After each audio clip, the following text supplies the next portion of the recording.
right, let's dive into one of history's absolute strangest financial policies. This is a story about how a totally desperate emperor turned public waste into one of the most incredible wonders of the world. You know, if you think filling out your tax forms is weird or complicated, just wait. Ancient Rome had a tax that would make even your accountant's jaw drop. No, you did not hear that wrong. The leader of the most powerful empire in the world looked at a public toilet and basically saw a gold mine. But to understand this truly bizarre idea, we first have to get a handle on the massive problem he was trying to solve. Okay, so our story really begins in a time of absolute chaos. I mean, the Roman Empire was right on the verge of collapse, completely torn apart by greed and a nasty civil war. So, after the infamous Emperor Nero died, Rome just plunged into a brutal civil war.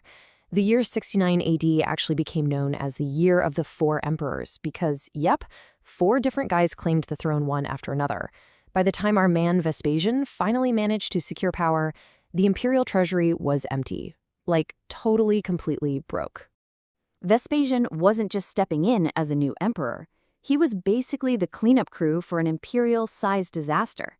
He had to restore order, rebuild the city, and, most importantly, pay his soldiers. And he had to do it all with an empty bank account. So yeah, he had to get creative, and he had to do it fast. And creative, he absolutely got. Vespasian started taxing everything he could possibly think of, but his most famous, and weirdly, his most profitable idea came from a very unlikely source. Believe it or not, urine was a really valuable commodity back in ancient Rome. Why? Well, it's packed with ammonia, which made it a fantastic cleaning agent. Tanners used it to soften leather, and launderers collected it from public toilets to bleach those famous white togas. It was an entire industry just chugging along, completely untaxed.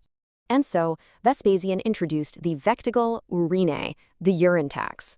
Now, he was smart about it.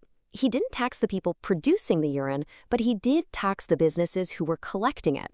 He saw this whole supply chain that was operating for free and decided the state needed its cut.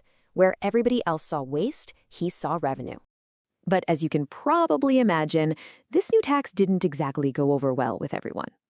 In fact, its harshest critic was living right under Vespasian's own roof. Yeah, Vespasian's own son, the future Emperor Titus, was totally appalled. He thought the tax was undignified, embarrassing, just plain disgusting. He actually confronted his father, arguing that making money from such a foul source was just wrong. Vespasian's response to his son would become one